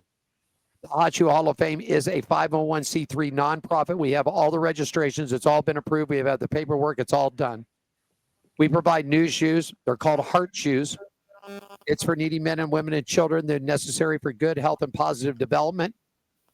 We've already had stops here in Las Vegas. Skratch, they went to the tunnels. You know about the tunnels here, man. Oh, yeah. Gene and those guys, Gene and Jerry Bernardo and all those guys took about 150 pairs of shoes. And they find a lot of the people that need help in Las Vegas is in those tunnels. I'm going to tell you, folks, Gene said, man, I've been in some scary places. I've raced all over the world and everything else. He goes, man, I'm telling you, it's a different world down there. And he goes, we got him in and got him out, 150 pairs down there. What a great job they did. We're going to have video footage. Jerry shot video. We're going to have video footage to show you this. Like we said, we've been here in Vegas. They've been in California. Jerry was up in Sacramento. We don't sell sponsorships to this program. So this is how you guys can work out. If you have a business out there, you're going to make a donation of $500. We will give you 130-second spots on this program that airs worldwide to 2.1 million followers on this network, okay? If you donate $1,000, we'll give you 200 of them. This is completely, you can write this off, folks. You don't have to, you're going to write a check out, not to On Pit Road Racing. You're not writing a check to Alan Michaels or Diane or Skratch or Gene or anybody. You're going to write a check out to the Hot Shoe Hall of Fame, just like it says on that ticker. You send it in, you put us in, let us know that you were a company. You can also reach out to us at 702-803-0875. And we will send you the paperwork. We actually, Skratch, we've got little laminate things like Rockstar backstage things that has our 501c3s on them. So we're going to send you everything. And when it comes down to tax time, all you got to do is submit that paperwork and you can deduct 100%. 100% of your money can be donated for the shoes. And we will get them out to kids, boys, girls, young men, young ladies, middle-aged men, middle-aged women, seniors. We've gone into seniors. It's a good thing. You need more information, drop us a line. We can fill you more in. at onpitroadracing@gmail.com, or give us a shout at 702-803-0875 if you need any more explanations about it. I need to raise $5,000 in the next 30, 60 days, okay? That's what I need to do. I know economy's tight right now. I know things are tight. Hey, whether it's $1, $5, $1,000, it doesn't make a difference. Every dollar goes to buy those shoes, okay? Real quickly, Skratch, we're back at the Bull Ring on we're going out the Bull Ring this weekend. Oh, that's We'll be cool. out there Saturday night. And no, like actually, that. July 3rd. No, actually, I'm sorry. Take that back because I kept thinking July 3rd. Bull Ring. We'll be there the night of the fire. That's the big Bull Ring. That's the big fireworks show at the Bull Ring. That's like a whole month away. Yeah, we're about a month away from there. October 18th is championship night out there, so we'll be covering that. Then, of course, October 11th, the Xfinity Series. October 12th, the Cup Series Round 8. And the NHRA returns to October 30th through November 2nd, so we'll be out covering all that. All right, you want to rat a little bit? Let's rant a little bit. All right, talk to me. What's on your mind? You got anything you want to rant about? Because I got a couple things here. Well, I don't know. I don't really want to rant about anything, but I got a little good news that I might want to share. One being that I'm about to be the new ringmaster, so to speak, at this place, Peanuts in New Smyrna, for the comedy auction. They do an auction. They auction. People donate stuff and they auction it off every Tuesday night at Peanuts at 7:00. And this place is really awesome. And a friend of mine has been doing it for like 7 years, and he's moving on to do something else, and kind of handpicked me to take over. So I've been there the last 2 Tuesdays with him.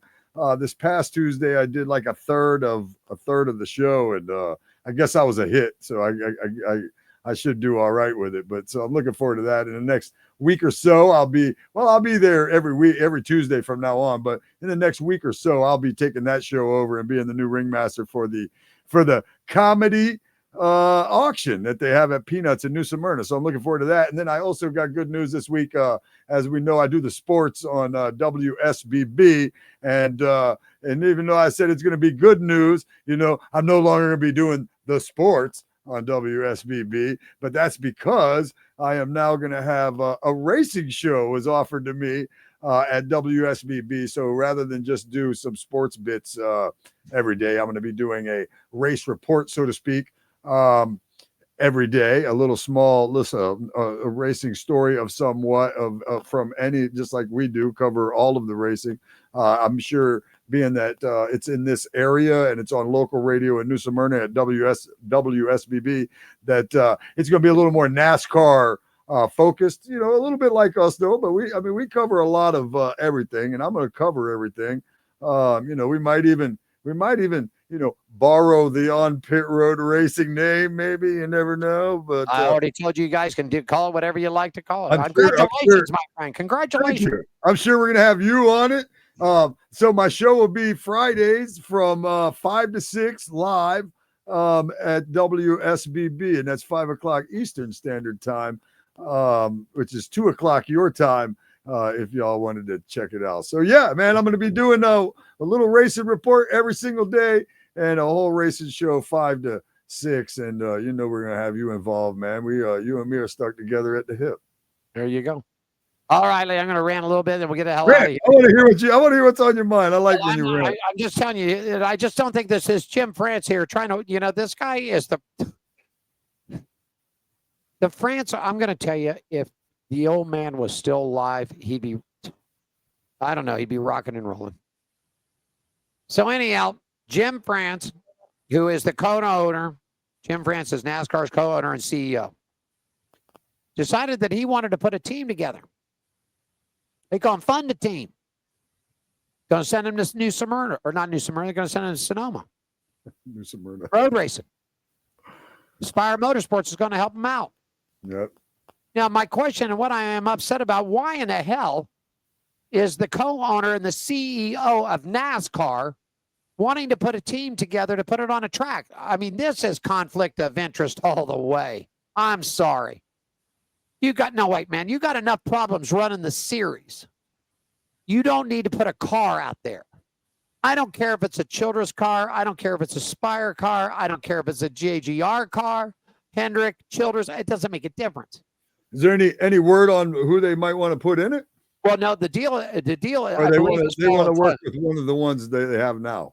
Well, the deal is actually fell apart, and this is because of the online, The Athletic. I don't know if you read The Athletic or not, but they got into this thing and they wanted to find out. They're wait a second here. So, yes, Jack Aiken, a 29-year-old road race specialist who drives for the France-owned team Action Express Racing, Action an Express? International Motorsports Association, which is the IMSA circuit. Yeah, the 24 hours, the Rolex. Mm-hmm. So that's who they had. But according to Spire co-owner Jeff Dickerson, who confirmed the plans, but instead the car would not have been fielded by France's team directly. It would have been intended to be a Spire entry staffed by Spire personnel.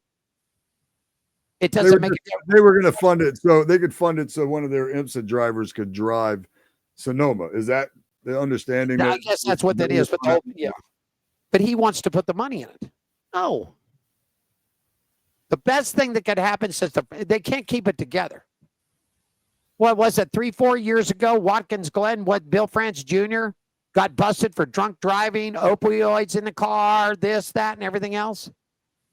The best thing that the France family could do right now is put that thing up on the market or let SMI come in there and buy NASCAR out.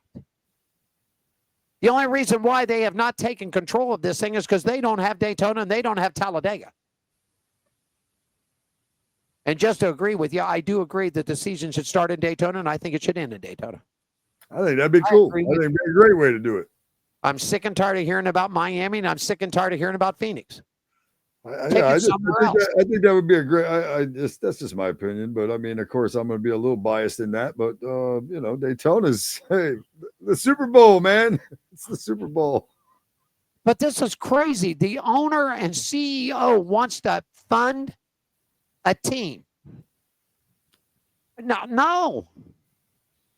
Dude, you're the owner of the organization. You're the CEO.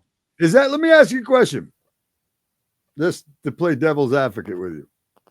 Is that different than Penske? Hey, listen, people are telling, hey, listen, I'm going to be trying because I'm going to overmodulate here. Uh-oh. But is it though? Is that different than Penske? No, I think Penske needs to sell the series. I think he needs to either sell the series or sell his team. There's too much conflict of interest in here. I mean, he owns the Indy 500, he owns the series, and he owns cars racing in it. He owns that. And just got caught cheating, but okay, he owns the Speedway. He owns the series. Let's just say he didn't get caught cheating. Yeah. Okay. Let's just say he didn't. Besides the point, though, let's just say that didn't happen. Let's just wipe that out of our memory for a second. Okay. I mean, he's owning the top Indy. He owns the top Indy race, IndyCar race. He owns the series, and he owns multiple cars racing in it. Or there you go. No. And nobody really cries about it. I saw the interview with Jamie Little. Did a good interview with him. I got to give Jamie Little this. She got to sit down with him. I think it was a day and a half, 2 days after this all broke with the cheating scandal with his team. Now he claims he does not go to the team's operation office. He does not go to the pit box. He's not involved with any decisions of as far as the cars go for the teams. That's what he told Jamie Little. But you own the series, you own the track, you have all the rights to the like the Daytona, the Indianapolis 500 is that the two spectacle races in this country is the Daytona 500 and the Indianapolis 500. Those are the two spectacle races, the big money, the big prize. Okay? No.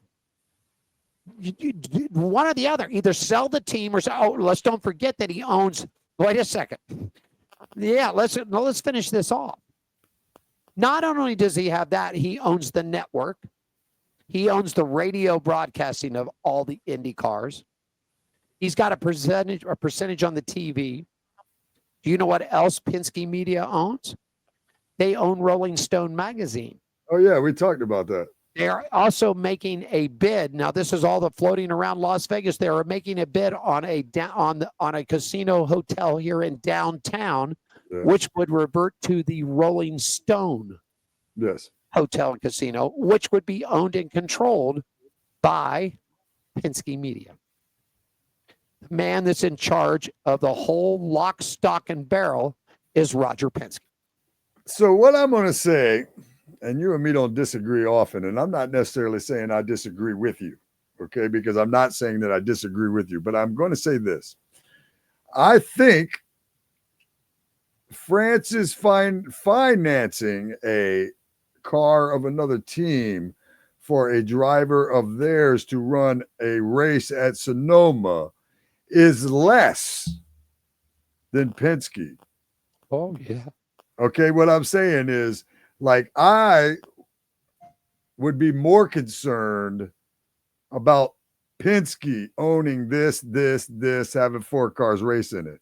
You know what I mean? That would be more of my. I would be like, that to me is kind of wild. Okay, now especially that he got caught cheating, then it's even wilder to me. Distracted.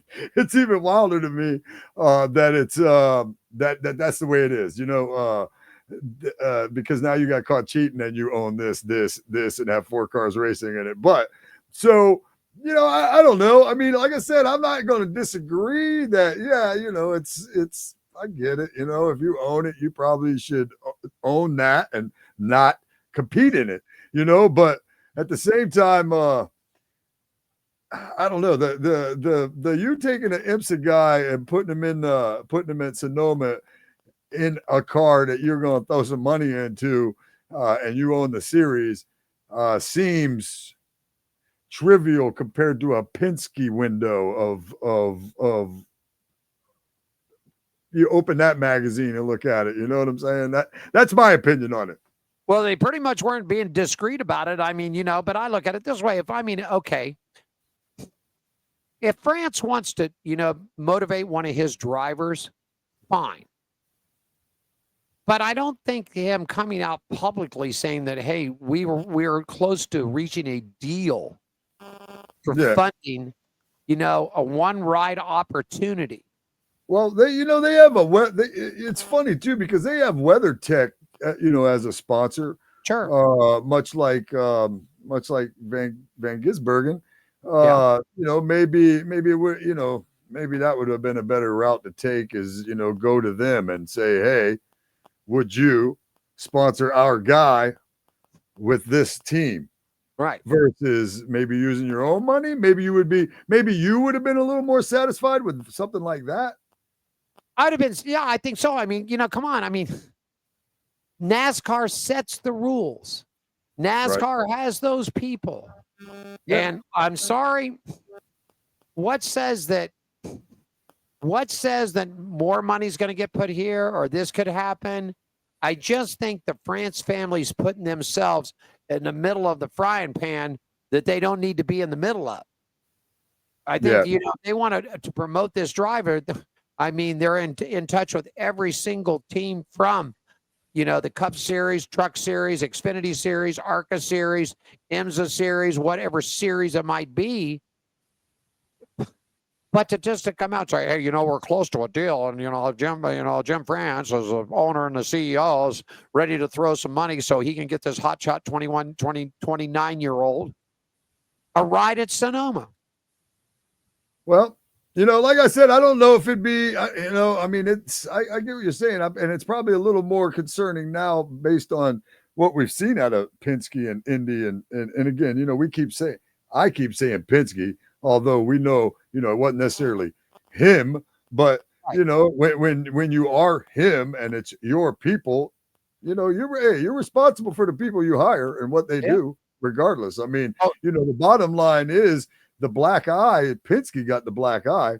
You know what I mean? These guys did too, but Penske got the black eye because that's where it comes from. So, I don't know. I mean, with that happening, that definitely makes you look at it a little different, So that's why I'm saying I'm not completely disagreeing with you. I'm just saying, if you ask me, what do you think? This Penske or this NASCAR, you know what I mean? What's worse? I'm going to go with Penske. Oh, right? I think the Penske thing is worse. I do. I absolutely do think it's worse. Yeah, that's where I'm at. That's where I'm at with that. Rockingham had a good weekend, man. Trucks there, darn near a sellout.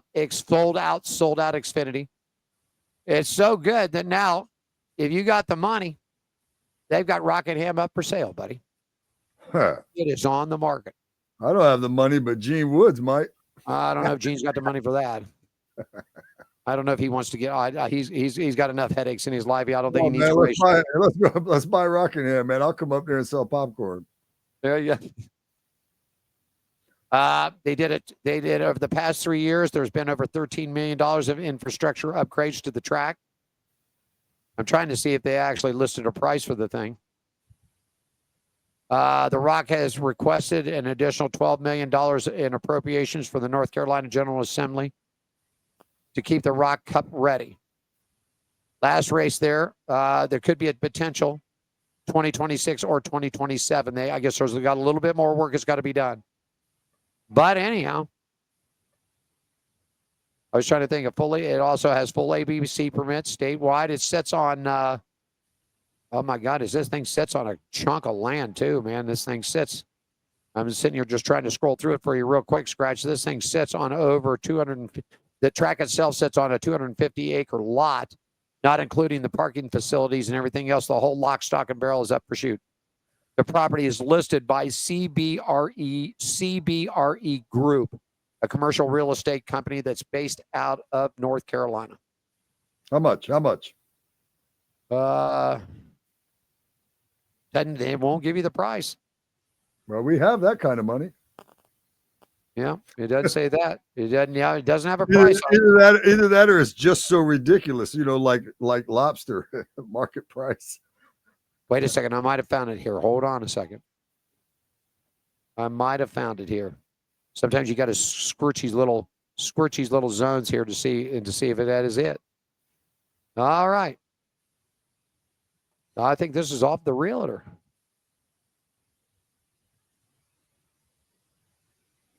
Nope, not yet. They would not. You got to go. Yeah, you got to call the realtor for the price. It did say in an update that there are 2 interested parties looking at it. Cool.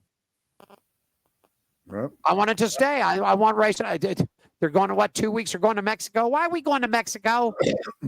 Why in the hell are we racing a road course in Mexico when we got Rockingham, we got Wilkesboro, we got the Milwaukee Mile in Wisconsin? Why are we going there? Why? I don't know, but I like some of the stuff NASCAR has been doing. Like I said, with the Rockingham and things like that. The Bowman Gray, I like that. There's things like that they're starting to do that I do like. Prime, again, the Prime had one shot at it so far, but I thought they did great. We might watch a race this weekend and be like, what the hell are they doing? You know what I mean? Who knows? But hey, listen, a 2.6 share, man, across the board. They have smoked everybody so far. They smoked Fox's numbers they smoked them. There you go.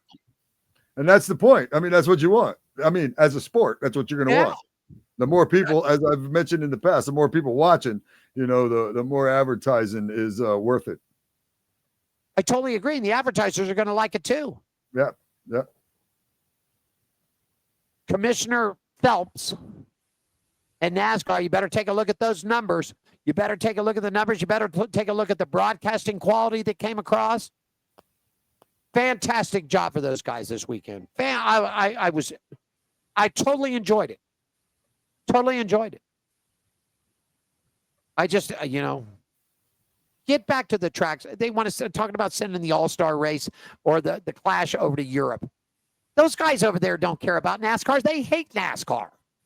Yeah. Not all of them, but they're F1 guys. They should definitely keep the racing over here. F1 does not, but the Miami race does it because it's Miami. The race out here, the attendance is down. Man, they've slashing ticket. I'm going to tell you, if you want to come to F1, this is your year to come. Because ticket prices, they're slashing the hell out of it. They don't care about it. It's nothing more than a big show. That's what this is. That's what F1 is here. I'm going to be honest with you, Skratch. I'm going to be honest with you all out there. It is not racing here. This is a big show. That's all it is. $100 cigars, $200 shots of whiskey, $1,000 bottles of champagne, caviar, whatever. Race them up and down the strip. Cause all kinds of traffic commotions for everybody else. You screw all the local businesses around. Traffic's already crazy in Las Vegas. It's not the craziest. LA was the craziest traffic I've ever been in, but I'm gonna tell you right now, Vegas at the wrong time of the day is just jacked up with the traffic. You don't listen. Already on a regular day. If you're gonna come out here, for F1 week, don't even think about just driving. It's worse than New Year's. You think New Year's is crazy here? The way they shut the streets down and shut the no. This is a month-long project to build in all the portable bridges. And who gets screwed on this whole ordeal with this thing is all the little Skratch. You know, you lived here. Yep. All off of the strip, those little side streets where all the little businesses, the mom and pop places, the little cigarette stands, the vegetable places, local pizza shops and things, they get screwed because it's all blocked off. If Las Vegas was smart, if F1 was smart, they would get in touch with SMI. There's plenty of land out there. They would go out there and build a facility right next to the big speedway. That would be the best thing. Have all kinds of parties down on the strip, have all kinds of fanfare and all that. They prove that they can move people around in this town. We just had 525,000 kids here for EDC. Choppers, limos, tour buses, Uber lifts. Everybody got in and got out, no problem. We're talking 525,000 kids and young adults. And I'm sure there was probably some senior people that like EDC music there too. But they got them out, no big deal. Shutting the strip down. It was cool the first time. No, put it in a permanent facility. I'm just saying. If you want to come to F1 this year, folks, get online to F1.com. Tickets are cheap. They're cutting them. They don't even know if they're going to draw 100,000 people for this thing this year. I don't know. We'll see, won't we? I don't know. I don't care about it anymore. I'm bored with it. I wish they'd stick more. I got to get a thing to Flow TV because they run a lot of the dirt racing, man. You got to get on that. Check into that for you, will you? Flow racing. Where are you at this weekend? Jot that down in my notes. Let me jot that down in my notes. Yeah, get that out. Flow Racing. Find out where we can get a subscription to that thing. I'm nowhere this weekend. My karaoke gig I usually do on Fridays. I'm gonna got moved over to Saturday because they're having a country artist, Dallas Tyler, there Friday night at Mulligan. So they moved me to Saturday. Is he a big name? Is he a big name? He's a Nashville recording artist. He's not like a huge name. He's pretty good though. He's not bad at all. So I've seen him a few times. Worked a festival that he was on, and he got pissed at me because I called him Dallas Taylor. But my bad. Sorry, buddy. I just gave you a prop on this show as Dallas Tyler. So there, maybe I made it up for him. So yeah, so I'm doing that Saturday tonight. I'm doing a little karaoke over at Mark's Sports Pub, which is one of my race car sponsors. So it's always a fun time when I get to work with the sponsors of my race car. So that's what nice. You junk racing? When you junk racing again? I'm junk racing again in August. I think it's August 5th. I'm not exact. It's August though. August will be the next one. There's nothing going on in June and July that for the Tour of Destruction or anywhere else.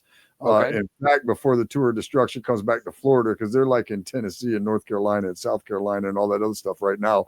So when they come back to Florida, to be like an October, November thing when we get back to that. So the next two races, which is August and October, early October, will both be at Citrus County Speedway. So as I've mentioned, from the last one, my car and Citrus County Speedway and myself seem to be a really good combination. So I would imagine that one of these next two races, damn it, I ought to come home with a trophy and a little bit of money or something.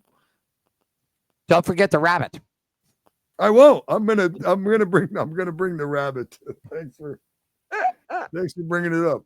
I'm going to bring the rabbit. to the track. I am not going to bring the rabbit back home. Okay. I'm going to bring a trophy back home in its place. Want to thank Presley Sorah for joining us today. What a good kid out of Indiana, man. Yeah. Good kid like him. Yeah, man. I can't wait to watch him.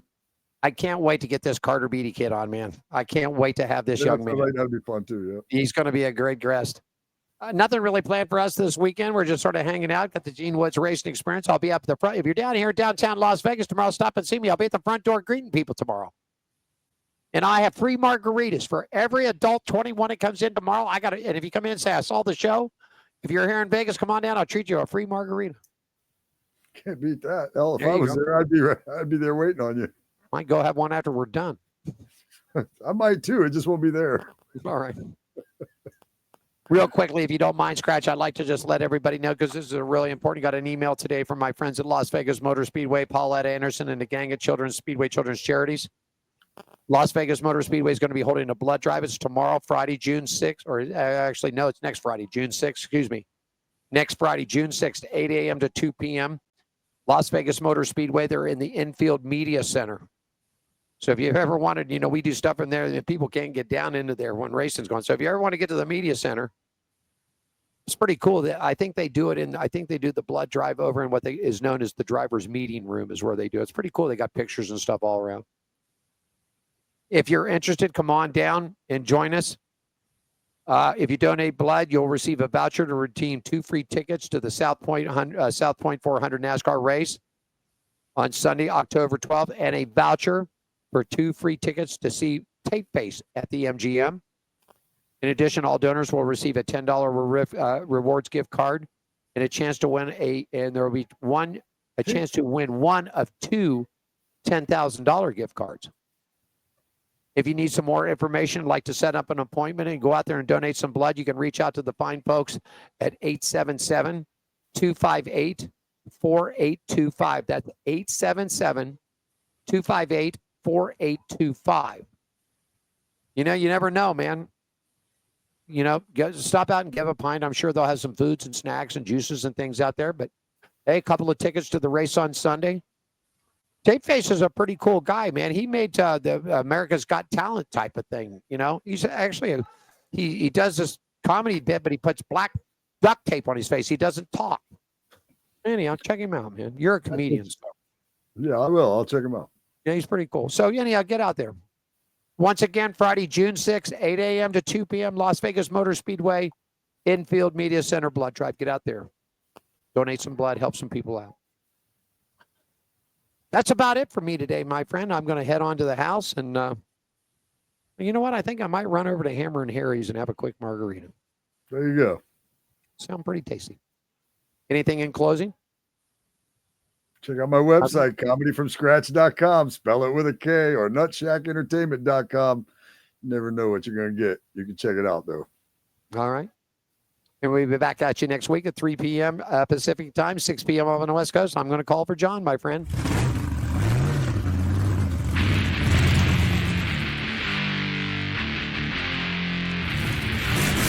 I'd like to thank Presley Sorah for joining us today.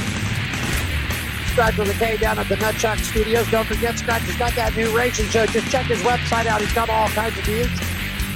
We'll be back at you next Thursday on Pit Road Racing live at the WCOBM. On behalf of Skratch with a K, Diane Fox, Alan Michaels. Thanks for joining us for On Pit Road Racing. Follow us on our website, Facebook, Twitter, and Instagram at On Pit Road Racing. On Pit Road Racing is written and produced by WCOBN TV. I'm John the Announcer for On Pit Road Racing.